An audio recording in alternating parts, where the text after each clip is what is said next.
You're listening to the BJJ Globetrotters Pirate Radio podcast, brought to you from St. Bart in the French West Indies.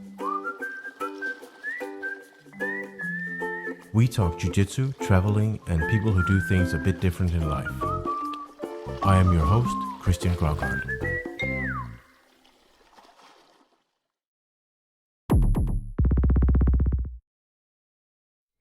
Hello everyone, and welcome to the 5th episode of the BJJ Globetrotters Pirate Radio podcast. Happy New Year. It's been a while since I published the last episode, but it's also been kind of a crazy few weeks for me. I went to the winter camp in Austria. I had to leave on the December 31st because there were limited flights from the Caribbean because of the hurricane we had here a few months ago. So I was flying over New Year's Eve to Amsterdam and then on to Munich, where I spent a few days with doing kind of a pre-camp with a few people who were going to the winter camp in Austria. I think we were about like 10 people who stayed in Munich for it was kind of spontaneous. It was not really planned, but Munich is an easy place to get to the winter camp from. So a few people stayed there for New Year, and I came in on January 1st, and we stayed there for like 3 days before taking the train to the camp in Austria.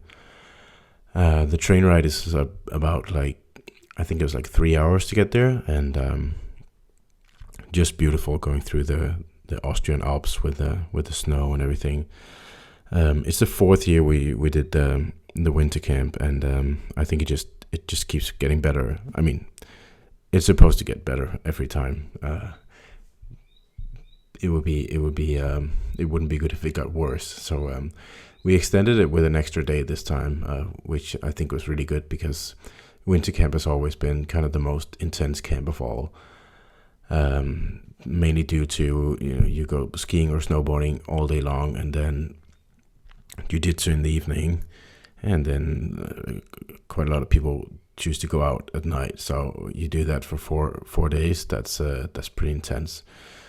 So this time we added an extra day, so it was actually 5 days or like 4 nights there, and I think that kind of mellowed it down a little bit, which was good because too many people just burned out at the winter camp the earlier years. So and at least for me it was a much more relaxed experience.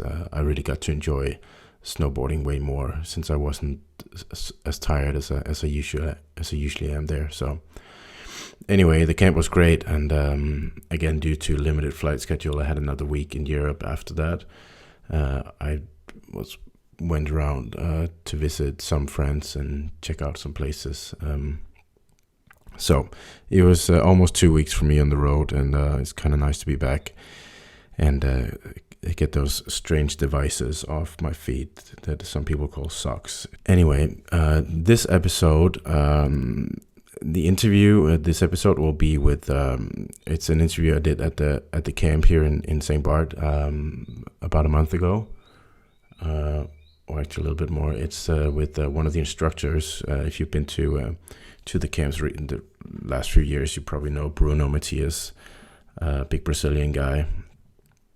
It was kind of random that he ended up teaching at the camps, but I think this was his 9th camp, this one, and he's quite a character at the camps. He is responsible for the dance classes, the victory dance workshops at the camps, which are wildly popular. He also grew up in like the favelas of Rio, which is a very different life from mine. So I thought it was interesting to sit down with him and actually talk a little bit about his like how everything started for him, because I pretty much only knew him like his life now. So we did this interview on the beach, one of the beach trips of the camp. So I apologize if there's a bit of wind or noise in the background. But here comes the interview, and after that I will be back with a new little section of the podcast where I answer questions from people in the Facebook group. So here comes the interview with Bruno, and I hope you'll enjoy it. So I'm here with Bruno. How many camps now, Bruno? 8. 8 camps? Yes. Finally made it to the Caribbean. Really nice. So in case you don't know Bruno, you might know him as the best dancer of BJJ Globetrotters, the official dance instructor. But I actually knew you for many years before we ever talked, because I always saw you compete at the competitions, and I think you're definitely the guy I was most scared of when I was like a brown belt, and I knew that someday I would be a black belt, and there's like this guy who moved to Sweden, and he looks so evil because you're always so serious. Like, shit, this guy's super serious and he's fucking huge, and he will kill me one day. And I was really scared of you. Really. Like, I was like, you're like my nightmare for becoming a black belt. But, you know, then you get to meet people really, and you're a little bit different than I expected. But I think there's always all the talk about like your competitions and all that. But I think what would be interesting is you want to tell a little bit about your story of how you grew up and ended up with jiu-jitsu, and how on earth you ended up in Sweden. Yes, yeah.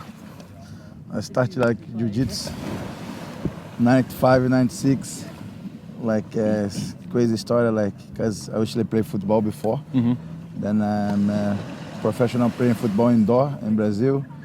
And then always when I go to visit my grandfather, like we have like for family dinner one time a month, sometimes 2.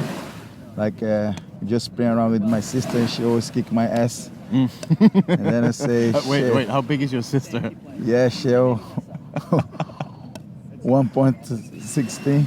Okay. 1.16 m. Okay. She's not so big. She's small, but like I go with power, everything I have it, but she always take my back, choke me out, armbar, kimura. I say, what the fuck? What is this? What is sport you do it? She say, I do jiu-jitsu. If you wanna, I can bring you to try. Jiu-jitsu this time in Brazil too expensive. She trained in Carson Grace before, then always when a class end, like she roll a little bit with me and show me some stuff. And then is it? I heard that before, that jiu-jitsu in Brazil is mostly for like rich people. Yes, is that true? Yes, Yeah. It's really true. Like people from the favela like me, it's impossible to train jiu-jitsu before. Okay. And then like she gave my first gi. Then I'm lucky, like a few months after, like Terere, he got his purple belt after he won the World Championship. Then he opened a project in the favela coming from Cantagalo, for give opportunity to people to train jiu-jitsu. When he's a purple belt, and then like this project is so nice because for you to be part of this, you have to be okay at school. Okay. Like even if you like don't have a school, because also it's hard to have a school in Brazil. It's like too much people. Then Terere always found the way to put the kids at school before I go to jiu-jitsu. Okay. And I started like with him in 96. Then I never stopped. I fall in love. And then I stopped totally the football, dedication only in jiu-jitsu. And in the beginning it's so hard because I never think about one day I can leave this sport. So I'm gonna do jiu-jitsu, but besides I have to have one job to support me, support my family and everything. And I keep training, dedication, compete a lot. Then in 2002 I get the invitation to compete in Paris, France. I went there. I'm lucky to win the tournament, and the guys invited me to cheat in his academy. After the tournament, I just called my mother, say I'm gonna keep Bruno here, like we do everything for he stay well, he support you. And then I moved to Paris. In 2002, I lived there for 3 years. How old were you there? When I'm there, I'm a purple belt. I think I'm 20 or something? 19. 19. So how was that moving from favela in Brazil to Paris? To Paris, yes, crazy because like I only speak Portuguese. Yeah. Then I went there like I don't understand nothing that people say. I'm scared to go out to the streets because I don't know how to talk. And then like one friend told me like will be good to like have some move who speak French. They have text in Portuguese, so I can learn the language. But I get like scared when I get there. Like nobody don't know me. I just know the guy invited me to work. Like another world is really good experience for me. And then from there, I see like this is a good opportunity like to change my life, also support the people of my family. Yeah. Then like the same thing happened. I came to Scandinavian Open in Malmo. It's 2005. It's a brown belt this time when I went there. And then the guys also in Sweden, he I think I was there. I think I saw you were there. there? 2005, yeah. And then like the guys also invited me to move to Sweden. Then I get more scared because in Paris I already have everything. Caruana, I work so well there, I have everything with me. Then to move to another country again, like Sweden, say no way, it's gonna be completely different. Say you come here, stay 3 months, see what you're gonna feel it. And then like we can talk later about that, Bruno.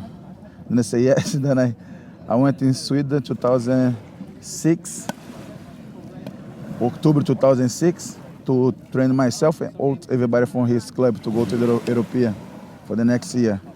Then also like I have to think because this time I speak Portuguese in France, but nobody in Sweden speak French or Portuguese. Then I have to decide, I'm gonna learn Swedish first or English. And then I say English I can use in here, or if I'm gonna travel to compete in another country, I can use also. If I learn Sweden first, I only gonna talk in here. No about the part of the planet gonna speak Sweden. Then I go outside, Google Translation a lot, read the books to learn English, to be able to teach also there. Then I really like the way the Swedes like they are so clean for everything, like the government, everything works so well. The streets, everything clean, like totally different the Paris. And then I say, I think for the education, like maybe like to live in here, bring my kids also to live in here, it's gonna be the best place to like to stay. And then I like that too much. I don't wanna move from there.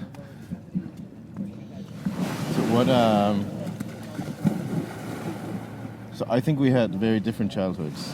Like I know we sit here now together on a beach in the Caribbean, and we've had a fun week. But I think we came from two very different places. Yes. I grew up in a nice, safe suburb of Copenhagen. You know, in the forest, nice houses. You know, but tell me a little bit about your. How was your childhood in Brazil?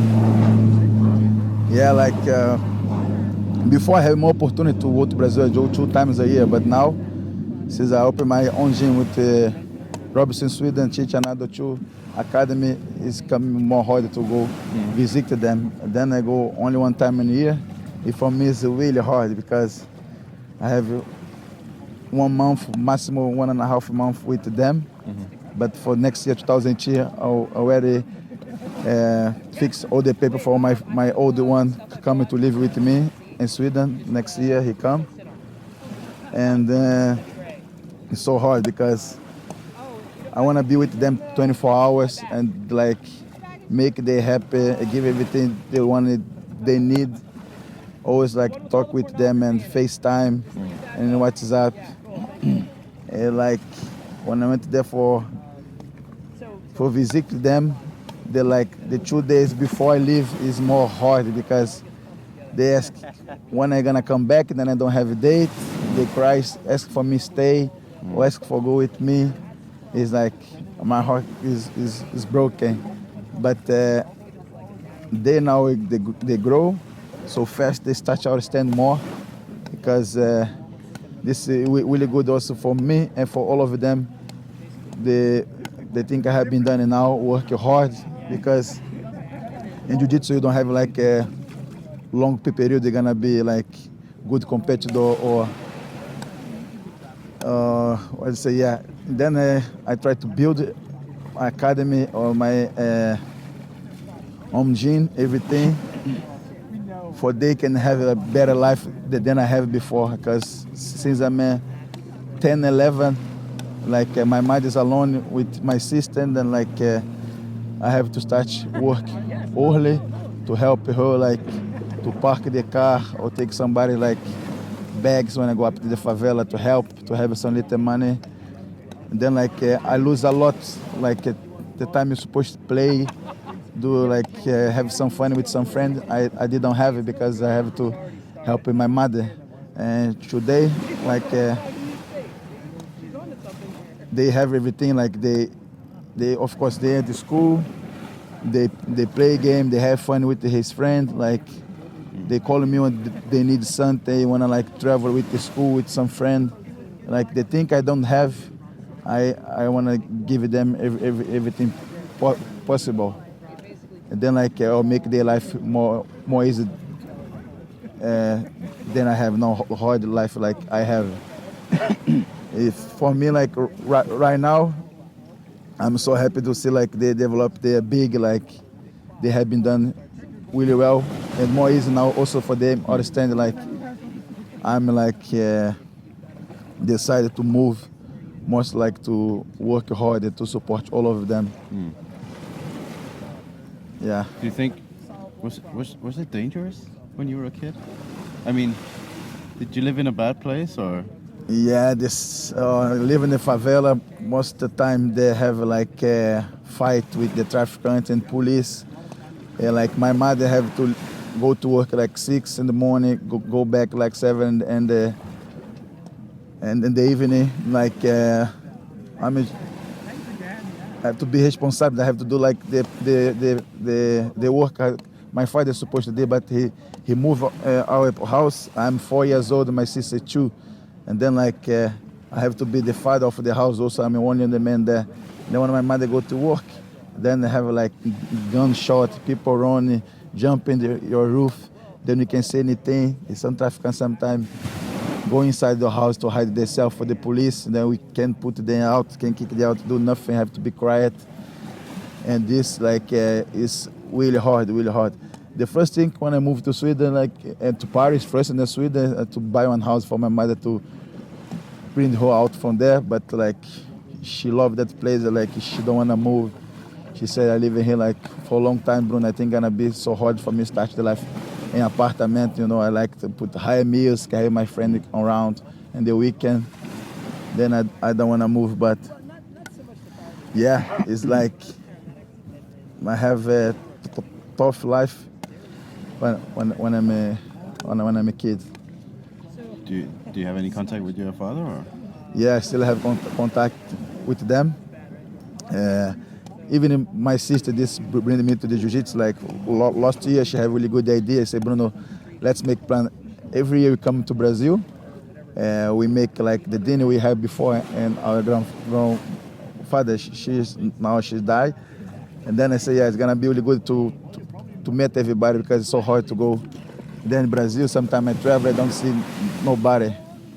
And then I also support this dinner now. I can support, like she say, you support with the food, everything. Then I cook, I do all the stuff. We can go to my place.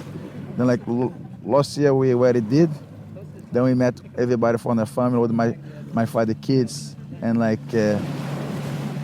most of his kids also have a kid. Then he gets so happy because I think he never get the moment before with all his kids together.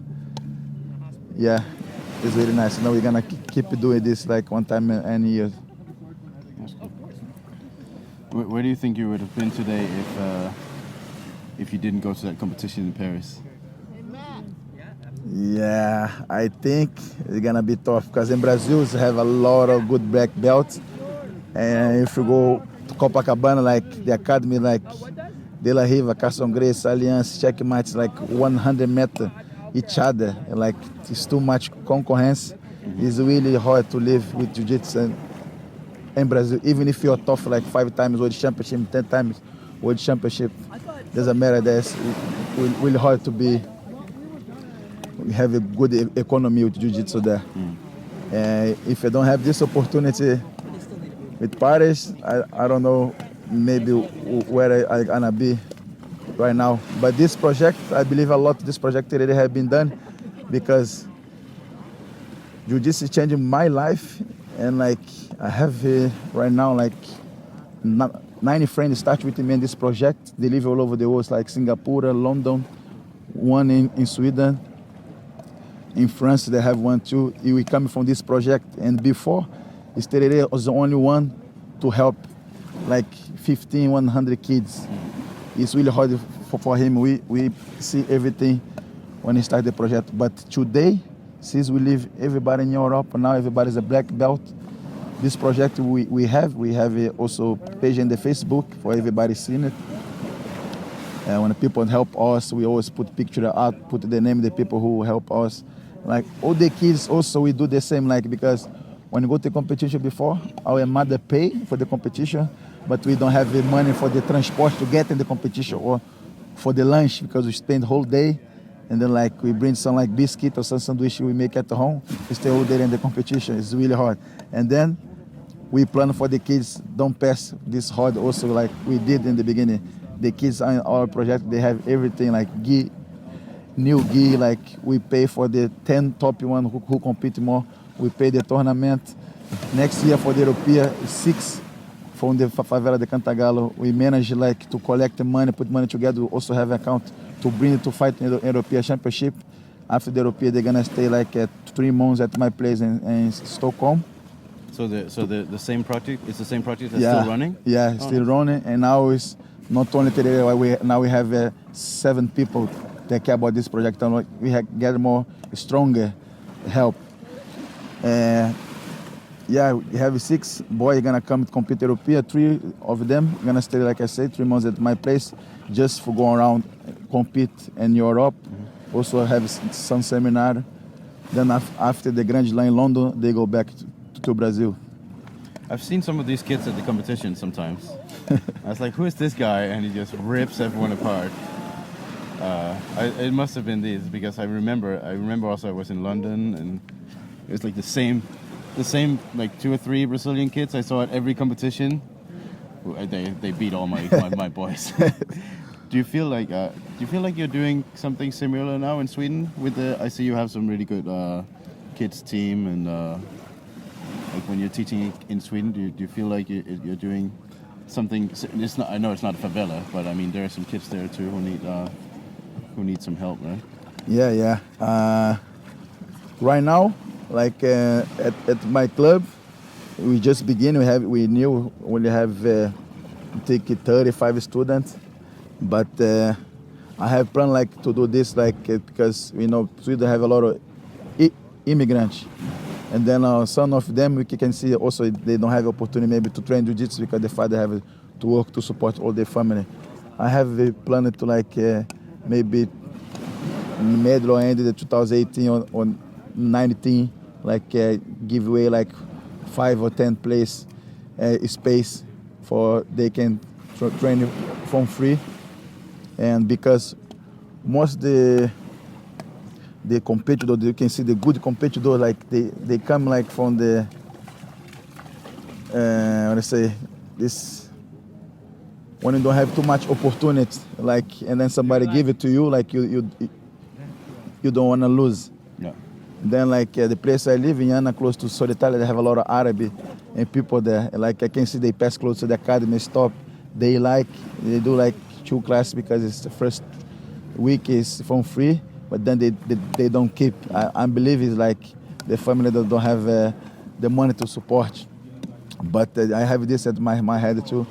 Maybe in the future we're gonna do this there also. And since I started teaching there for 2006 or 7, we can see the jiu-jitsu also developed a lot in Sweden. Now at my club I have people have been winning European, also World Championship. They can never believe, one of my first students winning the world 2014, I cry like baby. The people say, what the fuck, Bruno, why you cry? I say, man, you don't know how long I work make you the first student winning the World Championship. Many people dream to have this title, and also the coach to teach, spend time with them now. All the friends like at the academy, they're gonna motivate more people to train and believe they work. If you work serious like this, can help you can win in the big tournament. And yes, like we have some competitor with good title already at the club. So you have to tell us where does the dancing come from? Yes. That's not. I'm gonna tell you guys where this dance comes from. If you check YouTube, like all the winners, when I tell you the winners, all the tournament, he always dance. Back in the day, from blue, purple, and brown, I also dance when I win. But when I got my black belt, and then I keep it stop because some referee don't like, and then they say gonna punish me, like disqualified. Then I get also scared, and then 2012 I'm so excited for my title in Brazil because I already live in Europe. I don't train too much. Then I think like my level going down a little bit in jiu-jitsu. Then I went to Brazil 2012 to compete Rio Open. Since the world moved to US, this Rio Open is the more big competition than in Brazil. Then I managed to win against people train 3 times, 4 times a day. I only train 1 time a day in Sweden with my student with not tough training. Then I managed to win. And then I'm a dance. I get so excited, dance. And then the president of the older referee, he come inside the match. Then he told me, Bruno, I'm gonna let it pass this time, but next time you dance, I'm gonna tell the referee to disqualify you. I say, but why? I'll win, everybody see. He say, yeah. You can let the referee lift your hand first, go outside the match, you can dance outside there. I say, that's not funny. The funny like when you win, like you're excited inside the match, the place like you fight. Yeah, I say, yeah, but next time you dance, I'm gonna disqualify you. That's why I keep like, you stop to dance when I win the tournament, and this become this idea, and the first this camp I have in Louisville. Mm-hmm.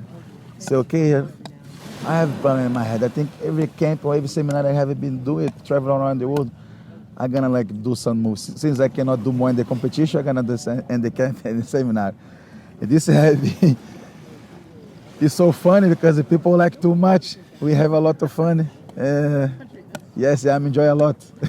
I think that you're actually at the moment on the internet. You're more famous for your dancing than for your competition results. Yeah, this is true. But this is true. That's true. Before was when I traveled to campus seminar, people ask me, Bruno, which technique you're gonna pass, or like, can you help me in this? Now they don't ask me anymore about that. When I get, they say, Bruno, so nice you're gonna have a seminar here in my academy, but I look for Saturday. I say, but why Saturday is the last day? He say, yeah, I wanna know which song you're gonna use when we're gonna dance. I say, what? Like, they don't ask more about jiu-jitsu, about like you say, about that. They don't care more about that. Now they only care about the dance class. I think after 8 camps, you made me a better dancer, for sure. Definitely. I definitely improved. Yeah, these videos have been all over the internet. Yeah. Pretty good. All right. Well, that was interesting to hear. Especially the contrast of knowing you from now you telling your story, and then how I knew you before as the really scary big guy who would one day grab me. I'm just a little skinny boy from growing up in a nice childhood in Denmark. You're like, yeah, because since I come to Sweden, every tournament I'm in there, like Sweden Grappling League. I know. I saw you every time. The gi, yes. Every time. I had nightmares about being underneath side control. I knew one day I would get a black belt and I would meet you in the competition and I would feel like I'd never trained a day in my life. I knew that day was coming. But it's nice. I'm not scared anymore. I think you will still beat me, except in surfing. Yes. So, one day. All right, man. Thanks a lot. Thank you, Christian. That's nice. Was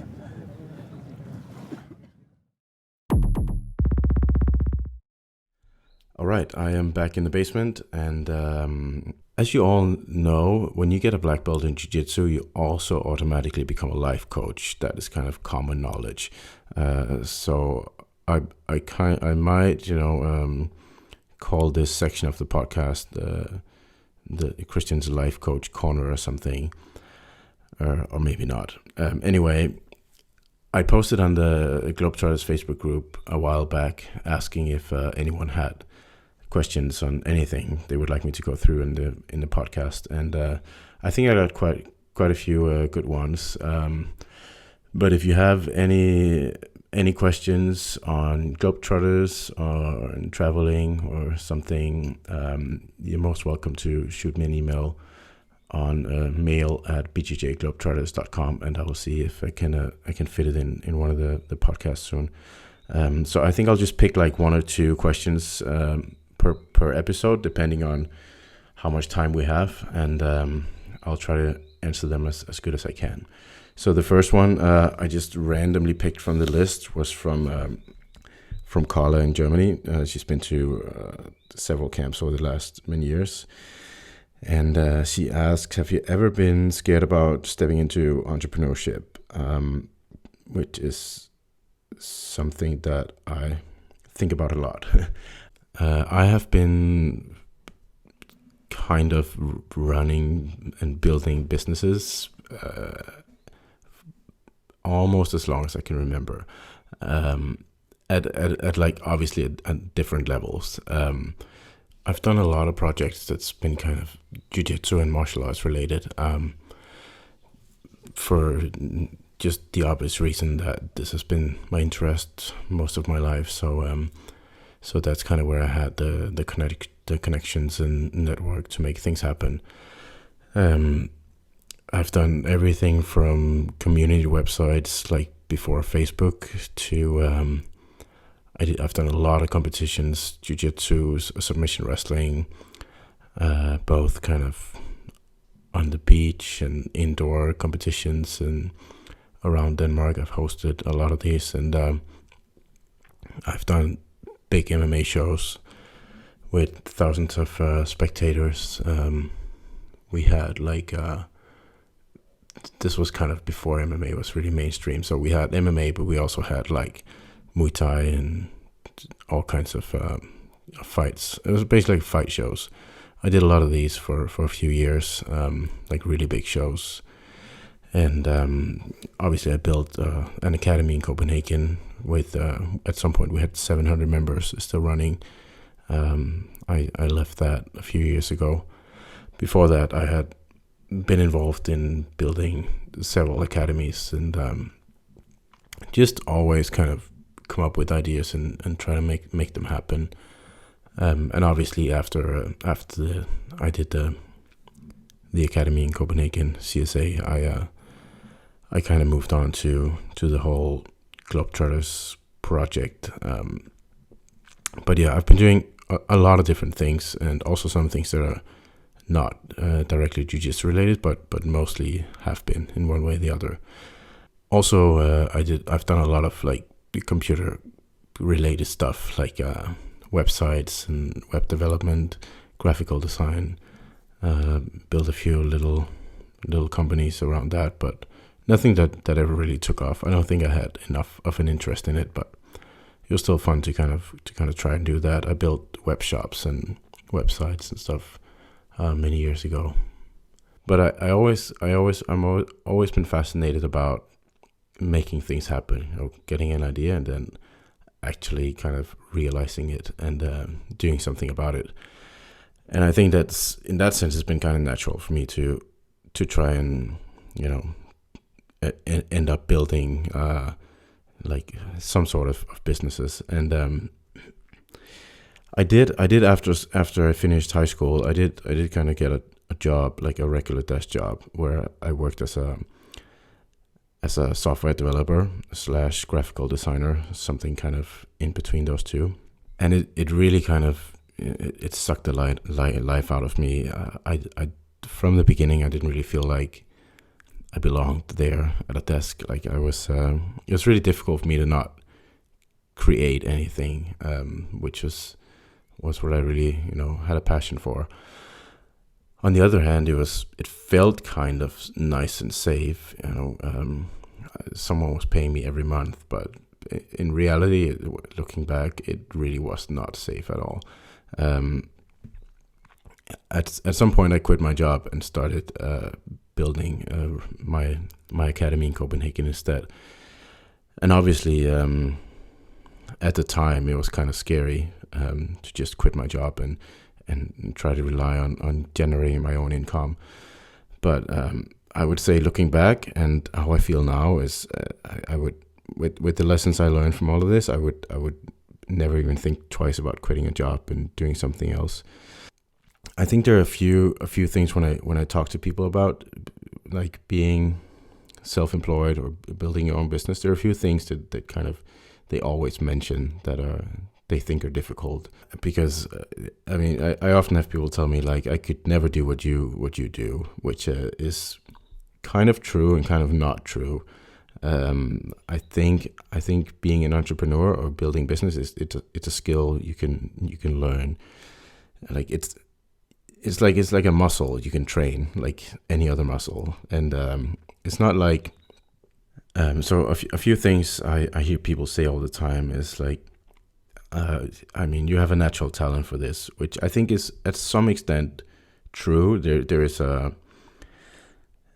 certain part of this that's like personality, but I also think that anyone can learn to do this. It's really kind of simple, I would say.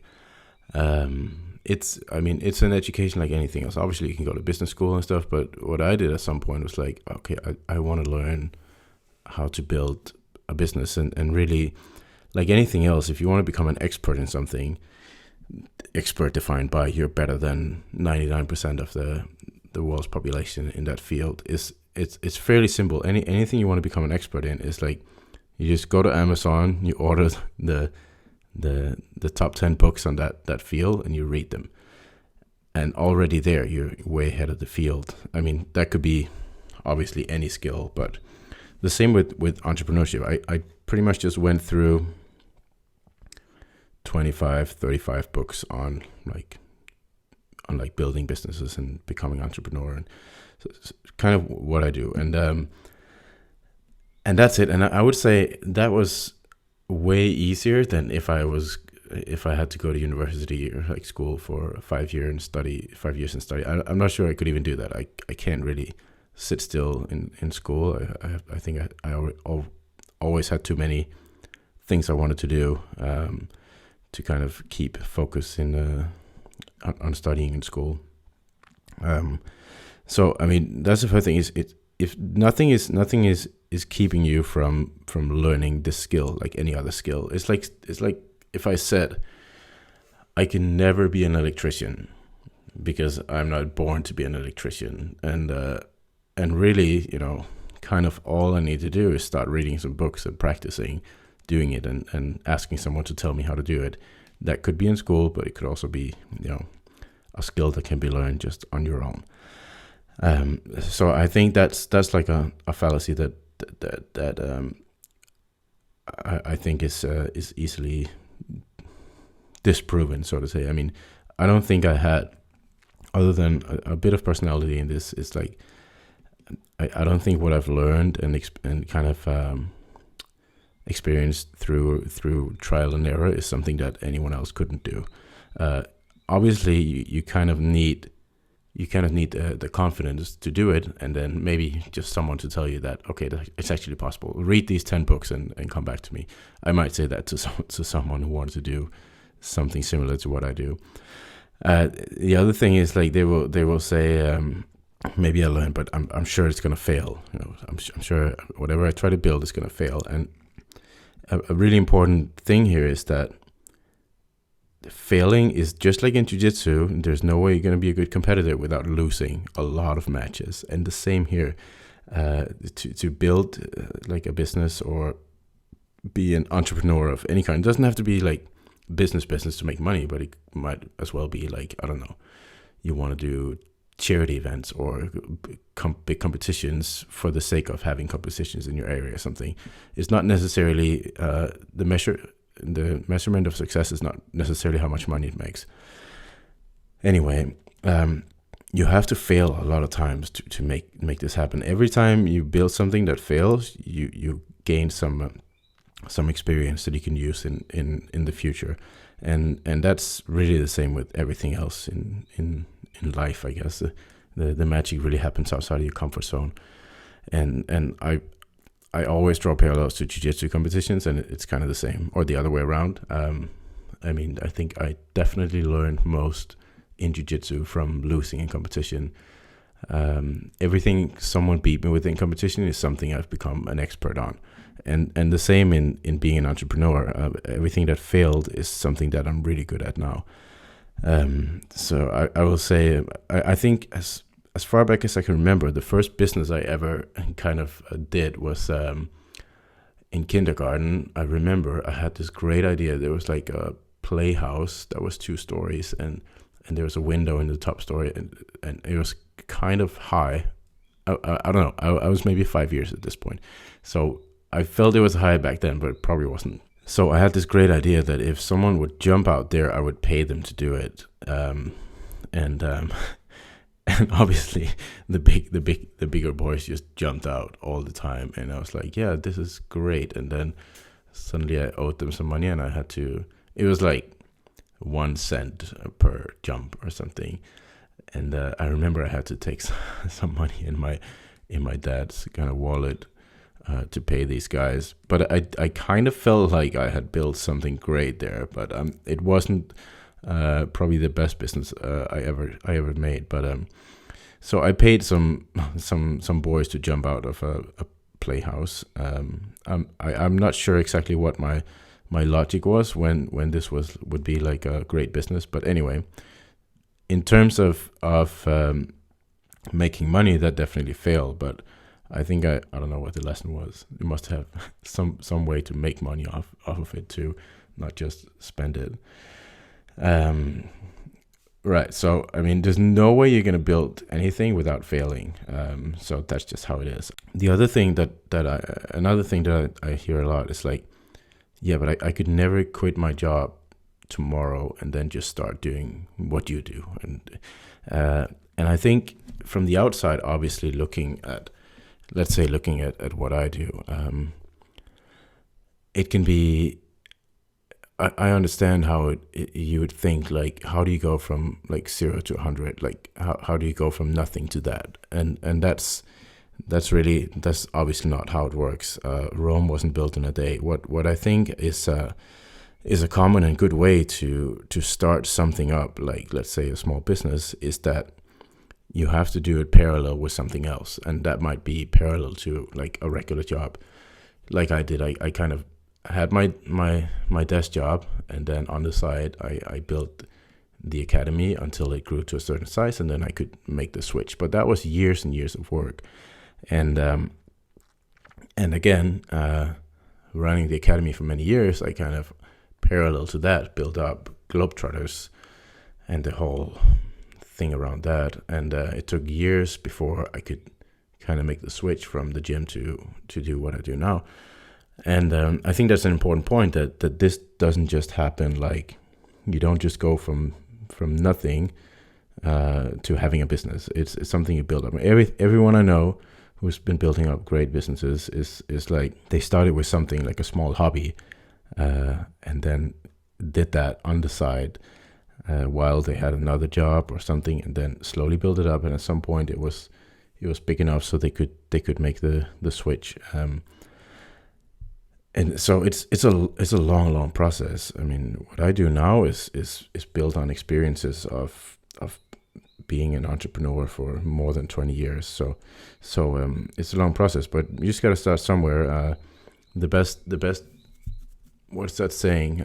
The second best time to plant a tree is today.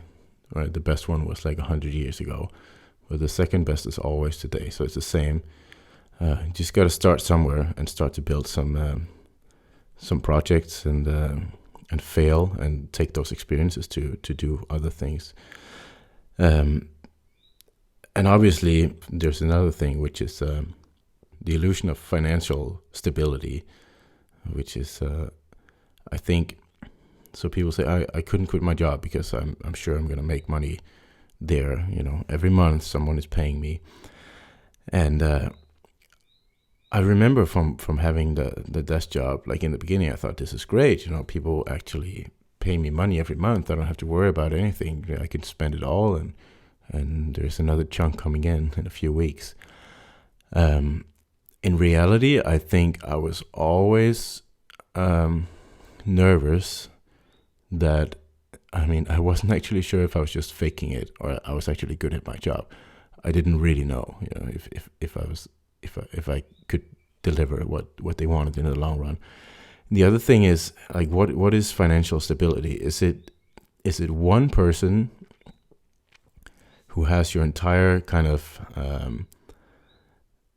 safety net in his hand? I'm talking about your boss. One person at any point, and you have one income source coming from one place, and it's all decided by one person. At some point he can hate you for something you said over the water cooler or something and fire you, and that's it. You lost your entire income. Is that financial stability? And also, there are a lot of things working for a company. You never know what might happen. I had a job somewhere and they went bankrupt, and I pretty much had no idea. It came out of the blue. It's completely out of your control if you're making money from there or not. So I would say, in terms of financial stability, I would obviously take some work, but at any point I would choose what I do now, where I have like literally thousands of little income streams, if I count every customer, every person who signs up for a camp, or every person, I don't know, buys a patch or something, on top of other projects I'm doing on the side, which are completely unrelated to Globetrotters. Any of these people might, for whatever reason, start hating me and stop paying me, and it would make zero difference. There could be 100 people who said, okay, we're never going to buy a gi again or go to a camp again, and I wouldn't, nothing would change really. Whereas before I had like one person, and I always had to kind of, I could never have a real relationship with this guy because I had to make sure that he kind of liked me. I did play a lot of table football football in the lunch breaks, like a lot, maybe a little bit too much, and at some point I was like, shit, maybe I'm gonna lose my income just if he fires me because of this. So I will say, in terms of feeling financially secure, I'm way more relaxed about it now, like hundreds times more relaxed now than when I had like a 9-to-5 job that paid me every single day. So I would say financial stability is having many income sources in one way or the other, and not just one, because that is definitely not stability. I would say that's super risky. Everybody's afraid of losing their job. If you lose your job, you have to, start over, find another one. So that's definitely not stability if you're afraid of losing your one and only income source. Anyway, I think I talked quite a lot about this. So back to the original questions. Have you ever been scared about stepping into entrepreneurship? Yes, definitely. It was very scary in the beginning, but knowing all these things now, kind of on the other side, I will never not do it again. I can never imagine myself signing a contract for someone else, so that someone else can decide what I'm allowed to do for 8 hours a day. I know if you have a regular job, that sounds like, I don't know, spoiled. But being on the other side of it now, I look back and I can never imagine myself doing it. So I think it's just basic skills you can learn, and anyone can do it. I'm sure it's easier for some than others. Just like, it's probably not easy for me to become psychologist or something. I have no idea. It is not easy because I hate studying in school. I can't do it when people tell me what to do. It annoys me too much. I have too many things I want to do with my time. So this is obviously something I can talk a lot about. And if you have any other questions about entrepreneurship or building businesses or something, it might be something I can take up again in another episode. Always welcome to email me questions to answer at Christian's Life Coach Corner. Just shoot me an email on mail@bjjglobetrotters.com, and I will do my best to answer all of them. Same if you have any suggestions or feedback for the podcast. There are a few people who's been writing me with good ideas that I'm definitely taking up. One of them were doing a Q&A round like this. Shoot me an email. I'm always available. So I think I'm going to wrap up this episode. If you want to know anything else about BJJ Globetrotters, just go to bjjglobetrotters.com. There's everything there. And by the way, if you feel like inviting some jiu-jitsu travelers to your home, check out matsurfing.org. It's our free couch surfing service for jiu-jitsu travelers. So if you have like an extra mattress or something and people pass through your area, they can find you, and you can kind of host them for a day or two and take them to your gym. And I think a lot of good things can come out of that. So check that out if you haven't heard about mat surfing before.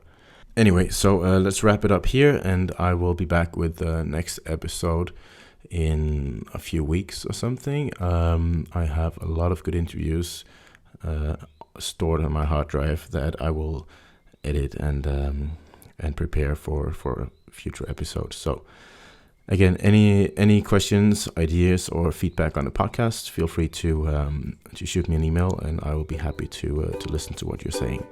Thank you for listening, and have a nice day.